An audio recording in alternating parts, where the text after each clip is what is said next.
that bass beat.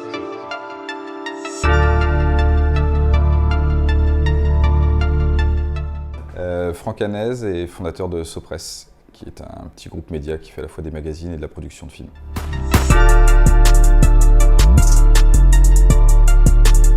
Moi c'était assez simple en fait, j'ai fait mon lycée à Nancy, lycée Chopin de Nancy. Après je suis parti en prépa HEC à Strasbourg. J'ai fait 2 ans de prépa HEC là-bas et puis je suis rentré à l'ESSEC en 97, un truc comme ça, 97. Et j'étais diplômé en 2000. L'idée, quand j'étais en prépa HEC, je ne savais pas si je voulais aller à l'ESSEC ou ailleurs d'ailleurs, j'allais dans l'école qui m'acceptait. J'ai pas eu trop le choix parce que j'ai pas eu beaucoup d'écoles. Je suis rentré à l'ESSEC à l'oral, je crois que j'étais le dernier ou l'avant-dernier admissible. Et après l'ESSEC, j'ai fait 3 ans à l'ESSEC. J'ai fait mon apprentissage chez Ernst & Young pendant donc 2 ans. Je suis rentré chez Ernst & Young après. Je suis resté 8 mois, jusqu'en août, je crois. Et j'ai démissionné à ce moment-là et je suis parti à la télé chez Culture Pub. Une émission sur M6 qui n'existe plus, qui était l'émission qui était diffusée juste avant le film érotique. C'est comme ça que les gens s'en souviennent. Une émission qui décryptait la publicité, j'y suis resté 3 ou 4 ans je crois. C'était très formateur, c'était très chouette. J'ai appris à faire de la télé. Et en parallèle, j'ai lancé un premier magazine en 99, alors que j'étais étudiant à l'ESSEC, qui s'appelait Sofa, avec plusieurs potes, dont notamment Aimé Ancien et Adrien Vincent, qui étaient qui sont 2 anciens d'ESSEC aussi. Et c'était un magazine de critique culturelle. On parlait de cinéma, de musique, d'art contemporain, de théâtre, etc. C'était assez rigolo. Et on a appris à faire de la presse comme ça. Et puis un jour, avec d'autres camarades d'ailleurs, qui étaient un peu dans Sofa, mais pas vraiment, on a essayé de monter SoFoot. Donc on était 3 à se lancer dans le projet au départ. Les 2 autres ont assez vite eu des vies normales, on va dire, et donc on rejoint des vraies entreprises et on quittait le projet. Et éditorialement, le projet était porté par donc Stéphane Régy et moi-même, essentiellement. Et puis après, rejoint plein d'autres journalistes. Stéphane venait de Sciences Po, lui. Et on faisait ça au début en part-time job, quoi. C'est-à-dire qu'on travaillait tous à côté, et on faisait ça sans se payer. Moi, je me suis pas payé pendant 3 ans. Et puis les piges ont commencé à être payés au bout d'1 an et demi. Donc on payait les gens, mais moi je me payais pas. Et donc je continuais à travailler à côté. Et puis au bout de 3 ans, on a pu enfin me salarier. Et puis voilà. Et après ça a continué et maintenant ça fait longtemps. depuis le premier numéro de SoFoot, il se lance en vrai officiellement en mars 2003. Donc c'est à ce moment-là qu'il prend un rythme mensuel, mais en fait on fait 2 numéros un peu n'importe quoi. En 2002, un premier numéro juste avant la Coupe du Monde 2002, et puis un deuxième numéro en octobre-novembre. Et au début, l'idée, même en mars 2003, quand on le lance vraiment, et c'est d'ailleurs pour ça qu'on ne se salarie pas, etc., c'est que bon, déjà on n'a pas de moyens, on a 0 thune, et puis on le fait pour se marrer, quoi, sans vouloir en faire quelque chose de viable ou qui dure autant de temps, en fait. C'était pas du tout le projet au départ. Après, ça a été un peu d'huile de coude, et puis des gens qui ont rejoint cette aventure et qui sont toujours là pour la plupart et qui m'ont aidé à porter le projet plus loin. Mais au départ, c'était pour se marrer.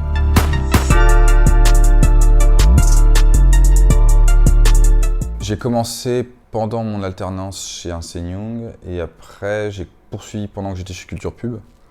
Et je suis parti de Culture Pub, je crois en 2004.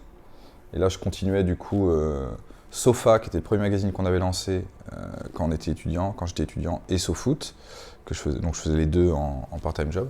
Donc j'ai commencé à faire des journées un peu longues, voire très longues, et une absence de week-end qui est devenue assez récurrente. Et puis ensuite, on a, je ne vais pas dire de bêtises dans les dates.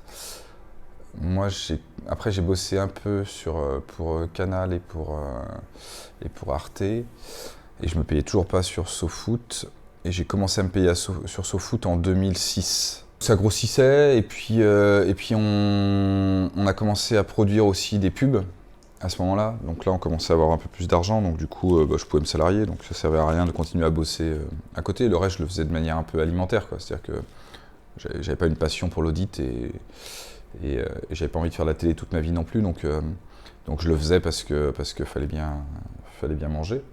Et puis il fallait rembourser mon prêt étudiant qui m'avait permis de financer les SEC. Donc il y a un moment donné, il fallait bien que je ramène un peu d'argent. Donc je travaillais pour ça en fait. Et puis ma passion, c'était de faire un magazine avec mes potes, enfin Moudé Magazine. Et puis après de produire des pubs, et puis des clips, et puis etc., quoi.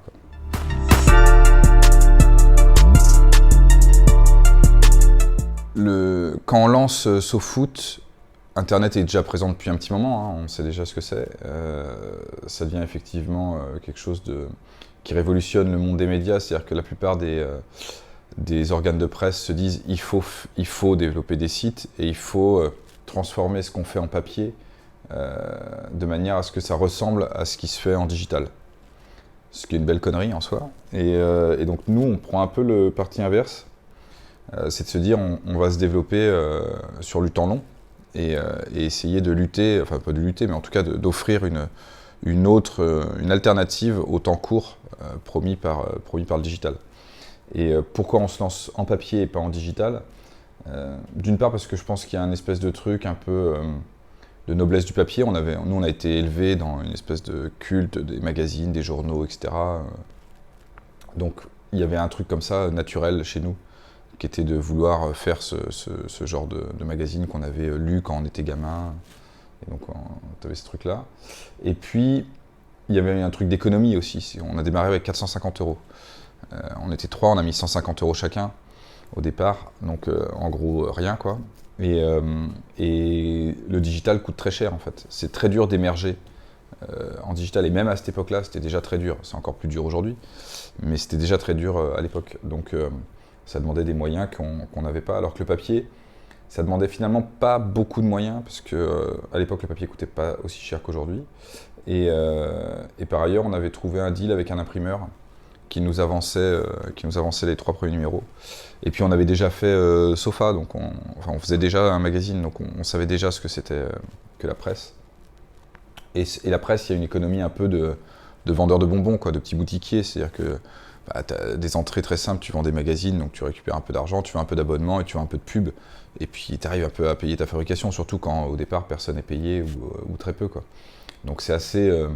et nous, encore une fois, on voulait pas, il n'y avait pas une logique c'était pas une start-up, c'était même pas une vraie entreprise. Pour la petite anecdote, alors à l'époque on avait un directeur financier qui n'était pas vraiment directeur financier, qui était un des cofondateurs. Et le premier contrôle fiscal qu'on fait, on tombe pour défaut de comptabilité. Enfin, le premier contrôle fiscal qu'on a. C'est-à-dire qu'on n'a pas de comptabilité à l'époque. La boîte existe depuis, je sais pas, 1 an et demi ou 2 ans. La comptabilité, elle est tenue sur Excel. Enfin, c'est comme si on était un marchand de fruits et légumes, quoi. Et de toute façon, l'activité est très faible. Il n'y a pas grand-chose en revenus, il n'y a pas grand-chose en dépenses. Donc on n'a même pas de système comptable, quoi. Donc on se lance vraiment n'importe comment, quoi. Enfin, ça se professionnalise, je dirais, à partir de... ça commence à se professionnaliser à partir de 2010, à peu près, je dirais. Et ça devient vraiment sérieux, et ça devient vraiment un truc un peu organisé à partir de 2015, et l'arrivée de Baptiste Lambert comme directeur financier qui remet un peu d'ordre dans la boutique et qui fait en sorte que ça devienne une vraie entreprise, quoi. Mais avant, on le fait de manière très, très artisanale, quoi. Bon, à partir de 2008-2010, ça commence quand même un peu à ressembler à une vraie... Enfin, il y a des gens qui sont salariés, etc. Donc c'est quand même une vraie entreprise, et puis ça commence à tourner. Mais en tout cas, c'est encore une époque où, en gros, on emploie les gens parce qu'on veut garder nos potes autour de nous, donc du coup on leur file des postes, mais ils sont pas vraiment qualifiés pour le poste, quoi. C'est-à-dire que le directeur financier de l'époque est devenu aujourd'hui le rédacteur en chef de SoFoot, quoi. Il n'était pas vraiment directeur financier dans l'âme. Par contre, c'est un très bon journaliste. C'est vraiment un truc de fanzine, quoi. Au départ, c'est un fanzine, c'est une bande de potes. Et c'est ça qui fait aussi, entre guillemets, le succès. Enfin, si on peut parler de succès, mais en tout cas, ce qui fait qu'aujourd'hui ça existe encore, ce qui fait que ça s'est développé, ce qui fait que c'est ce que c'est, et que les gens qui étaient là il y a 17 ans sont toujours là, c'est que ça se développe comme une bande de potes qui crée son petit truc pour se marrer et qui rencontre un succès un peu inattendu et qui après est suffisamment malin, souple, débrouillard pour faire plein de trucs et développer plein de choses en parallèle. Donc c'est même pas la diversification, c'est vraiment développer des choses en parallèle et qui vont chacune rencontrer un peu de succès et faire en sorte que ça tienne et qui du coup embauchent les potes, puis le cercle concentrique s'agrandit, donc c'est les potes de potes, les potes de potes de potes, etc. etc. et ça devient une boîte qui aujourd'hui emploie 130 personnes, quoi, mais qui est au départ vraiment un truc de potes, quoi.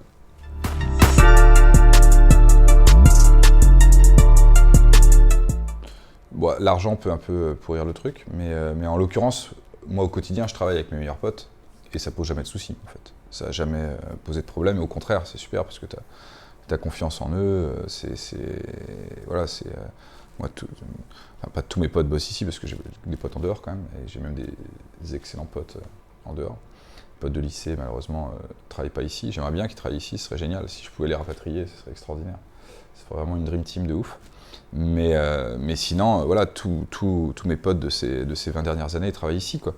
Et donc du coup, c'est super parce que tu as confiance en eux, parce que tout le monde tire dans le même sens, en fait. Et c'est hyper agréable de sentir qu'il y a une énergie qui est dingue. Et il n'y a pas de... Du coup, quand tu as des potes qui sont intelligents, et quand c'est tes potes, tu considères qu'ils sont intelligents souvent, ça se passe vraiment très bien, quoi. Le problème, c'est quand il y a des conflits financiers et en fait que les gens ne travaillent pas ici, en fait. Le problème, qui pourrait se poser, c'est plus avec les gens qui ne travailleraient pas ici. Quand les gens travaillent ici, en fait, il n'y a jamais de problème. C'est simple.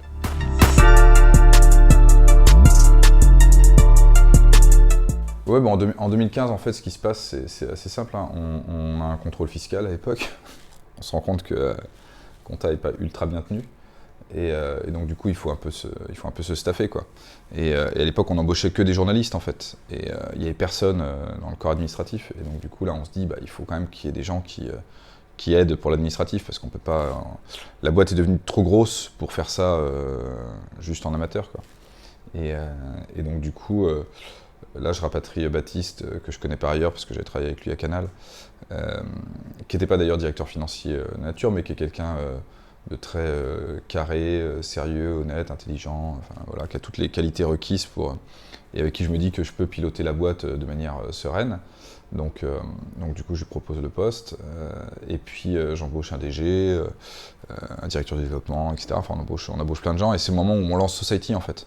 Donc on a besoin d'avoir une assise, parce qu'on lance un magazine qui soit qui peut nous mettre par terre en 3 semaines, mais qui peut aussi faire décoller la boîte, etc. Donc c'est à ce moment-là qu'on fait rentrer des gens dans le capital.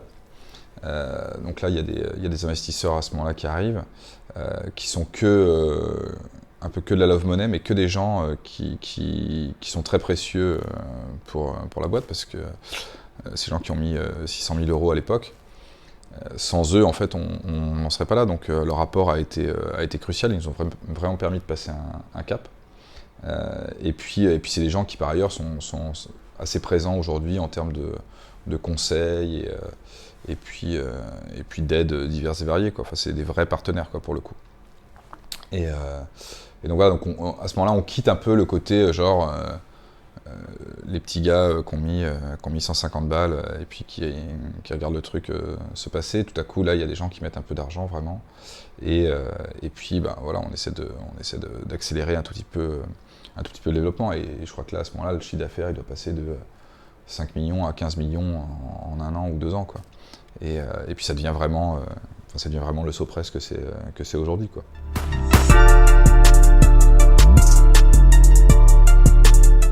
C'est la seule fois où on a levé de l'argent. Et après, on fonctionne beaucoup par autofinancement, en fait. Ce qui est plus sain quand tu es une entreprise de presse. Ça évite les problèmes qu'on rencontre aujourd'hui dans les médias français.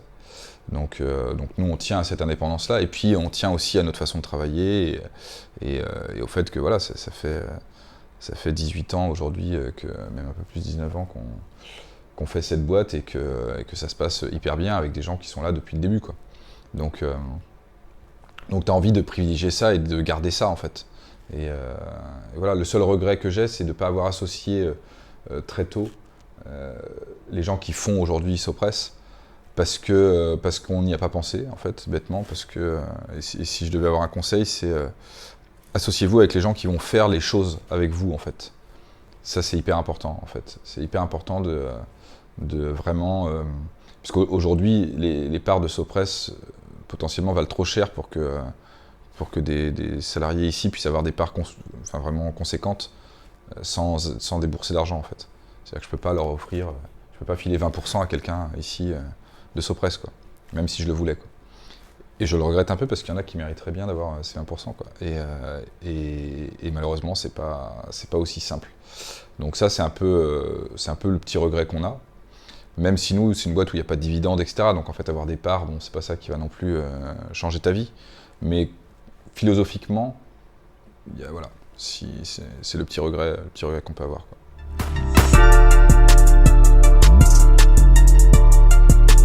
Non, nous on fait pas d'études marketing en fait. On fonctionne beaucoup à l'intuition, donc c'est beaucoup. Si on sent bien un truc, on y va. Là, on va lancer un nouveau truc en 2022. On fait aucune étude marketing. Ce qui d'ailleurs, on va le lancer avec un partenaire, ce qui d'ailleurs, je pense, peut faire un peu peur aux partenaires. Mais bon, ils nous font confiance aussi. Ils se disent, ok, ils ont l'habitude de lancer des trucs comme ça, on y va. Et on a une façon de lancer les choses qui est très organique et très intuitive. Et je pense très saine aussi.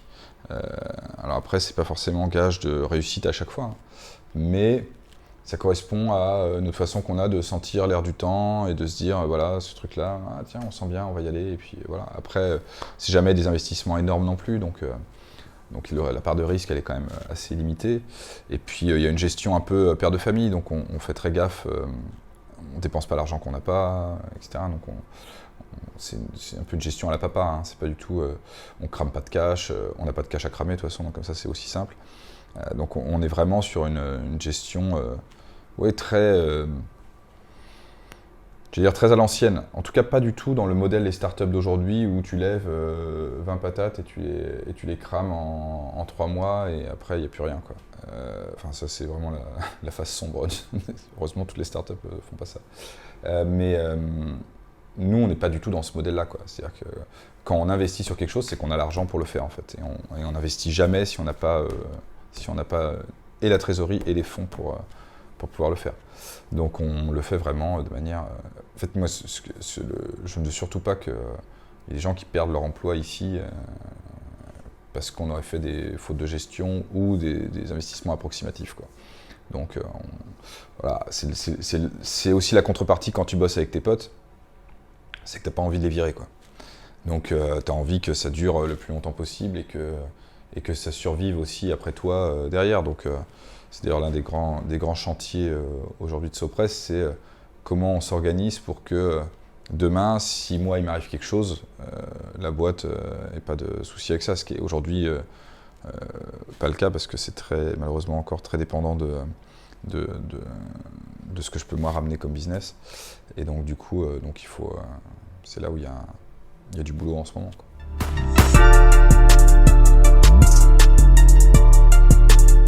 Bon, je pense que dans 10 ans, on aura toujours une petite partie de presse écrite, ouais. Mais l'histoire veut que nous, ce qu'on sait faire, c'est raconter des histoires. Donc aujourd'hui, on en raconte en presse écrite, mais on a aussi des médias digitaux, on fait aussi beaucoup de podcasts, on fait aussi des films, alors des films publicitaires, mais maintenant aussi des films, des séries, etc., etc.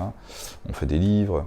Donc on a développé tout un savoir-faire en termes de récit et qu'on a su faire fructifier sur à peu près tous les secteurs aujourd'hui de récits possibles, inimaginables. Et dans 10 ans, ça sera toujours le cas. Alors la presse aura une part moins importante qu'elle n'a aujourd'hui, et la part aujourd'hui qu'elle a est moins importante qu'il y a 10 ans. Donc c'est l'histoire qui veut ça en fait. Aujourd'hui, les gens ne se contentent plus de lire des magazines, ils regardent des réseaux sociaux et ils regardent des vidéos un peu partout, et puis ils écoutent des podcasts, et puis demain ils auront des puces implantées dans la main qui leur raconteront des histoires, et voilà, et donc on fabriquera des puces, et puis on racontera des histoires aux gens avec des puces dans la main, quoi. Mais voilà, on s'adapte en fait. Nous, on construit jamais les tuyaux, en fait, on remplit les tuyaux. Donc on n'a pas décidé de... On n'a pas une imprimerie et on n'est pas devenu papetier, quoi. Nous, notre métier, c'est de remplir le tuyau. Donc on remplit le tuyau presse écrite, on remplit le tuyau réseaux sociaux, on remplit le tuyau podcast. Voilà. On est bon pour remplir des tuyaux, c'est ça notre savoir-faire. Et ça, du coup, c'est un savoir-faire qui est finalement plus pérenne, ou en tout cas, ouais, qui est solide, parce que si demain, la mode des podcasts passe, par exemple, ce qui va arriver, en vrai, je m'en fous, c'est pas très grave. On fera autre chose. Enfin, les gens qui produisent des podcasts ici produiront autre chose, mais il y aura toujours de toute façon besoin de créer du son, mais ce sera peut-être plus des podcasts, ce sera autre chose. Et ce sera pas très grave, mais ça concerne une minorité de personnes, une extrême minorité même, dans l'entreprise. La grosse majorité des gens ici, ce qu'ils savent faire, c'est raconter des histoires. Et ils savent le faire sous toutes leurs formes. Donc après, il y a juste la partie technique du tuyau qui bouge, mais ça concerne à chaque fois peu de personnes. Et ce peu de personnes-là seront faciles à mobiliser sur d'autres tuyaux, du coup.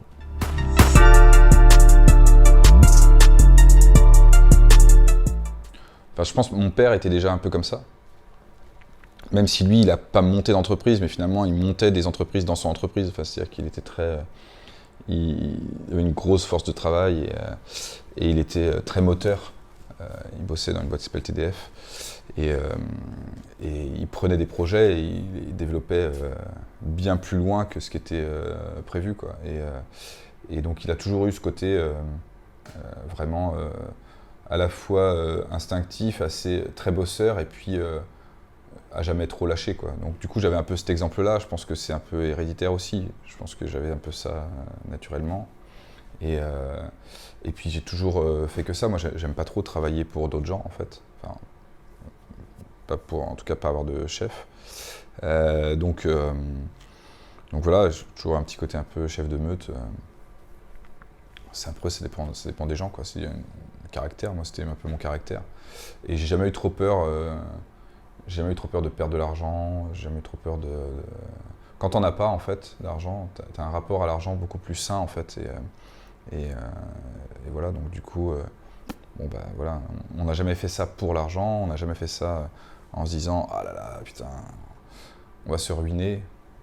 Si on s'était ruiné, on aurait fait autre chose et c'était pas très grave, quoi. Donc voilà, j'ai un portrait décomplexé à l'argent et en même temps...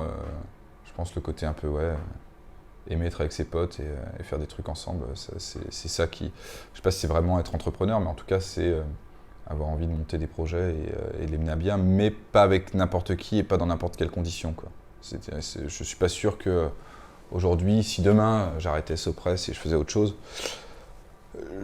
je monterais pas une boîte avec n'importe qui comme ça, juste parce que j'aime monter des boîtes. C'est pas... Je ne suis pas levé un matin en me disant « ouais, j'aime monter des boîtes ». C'est pas vraiment ça, quoi.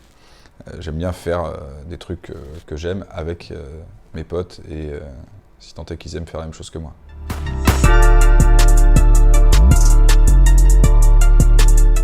Bah, l'équilibre vie pro, vie perso, c'est un peu le souci. Enfin, c'est un peu le souci, oui. Heureusement, ma femme bosse aussi ici, elle est réalisatrice, donc... Elle comprend, enfin elle s'est habituée, elle sait ce que c'est, je pense qu'elle aurait préféré que je sois plus présent pour la vie de famille, etc. J'ai une vie de famille qui est quand même vachement... qui subit beaucoup mes horaires de travail et voilà, on part quasiment jamais en vacances, enfin très peu, je bosse beaucoup, je suis jamais là le week-end, enfin je travaille le week-end, etc. Donc c'est pas simple pour la vie de famille, quoi. C'est un peu c'est le problème. Après voilà, j'ai essayé de faire autrement, j'y arrive pas trop, donc bah, tu fais comme ça. Et puis bah, j'ai beaucoup de chance, parce que du coup, j'ai une famille qui s'est adaptée, qui a accepté de s'adapter à ça, et qui a trouvé aussi un équilibre là-dedans. Et voilà, donc ça se passe très bien, mais c'est pas forcément facile. Enfin, je pense que je ne dois pas être le mari idéal pour toutes les femmes, pour le dire autrement. C'est comme ça, hein. Après, j'ai du mal, si je m'investis sur un projet, à pas le faire bien et à pas le faire à 200%, donc du coup, ça prend du temps, quoi. C'est ça le problème, c'est que ça prend vraiment beaucoup de temps. Et je suis entouré de gens qui sont hyper bosseurs. C'est-à-dire que Il se trouve que mes copains, copines sont également des gens très très bosseurs, quoi. Donc du coup, ils sont pas vraiment là pour me freiner non plus, quoi. Donc du coup, tout le monde bosse, et tout le monde bosse beaucoup, et là, aujourd'hui on est samedi, il y a des gens au bureau, quoi. Alors qu'on a une semaine, on a déjà bouclé, deux ou trois numéros de magazines dans la semaine, on a tourné 2 pubs dans la semaine, enfin on a tourné un docu, enfin on a fait énormément de choses cette semaine, et il y a encore des gens qui sont là le samedi, et il y aura des gens demain aussi, quoi. Voilà, c'est la contrepartie quand tu fais des choses aussi que t'aimes, c'est que tu les fais à fond, et donc du coup ça te prend du temps, et c'est beaucoup de sacrifices, quoi. Et au début tu te dis ça va durer 2 ans, 3 ans, 5 ans. Moi je disais toujours, tu verras, je vais embaucher des gens et du coup je bosserai moins. Bon quand tu embauches la 130e personne et que tu bosses toujours autant, tu finis par dire que c'est pas ça, le problème c'est pas d'embaucher des gens, le problème c'est qu'il y a un problème de base. Et voilà, enfin un problème. On peut voir ça aussi comme une solution, hein. Il y a des gens qui aiment bien bosser. Donc voilà.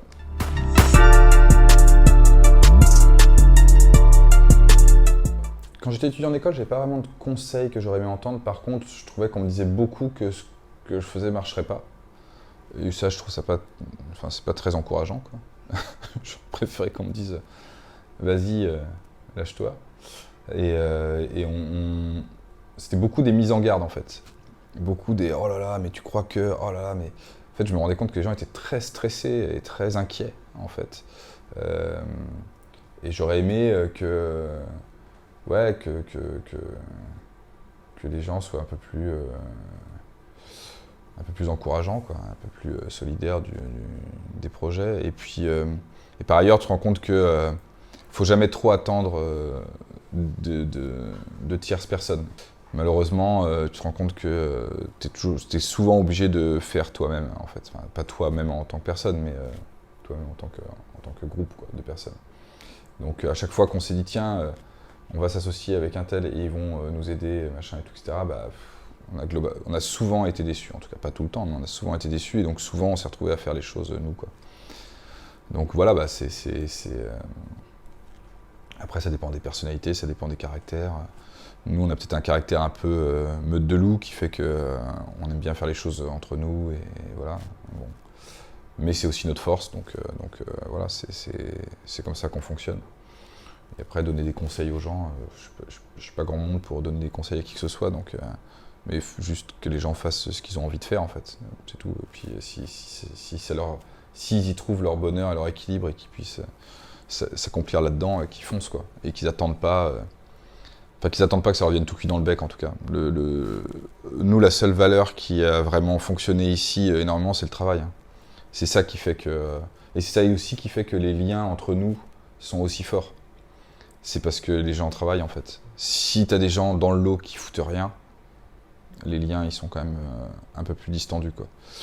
Nous, les gens, ils bossent, et il y a un truc de solidarité et de transmission, qui est hyper puissant, et qui fait que... Et ça tient, et tout tient là-dessus, en fait. Donc ça, c'est vraiment, je pense, le truc le plus précieux, quoi. Si vous montez un truc avec des potes, choisissez bien vos potes. C'est hyper important. Voilà.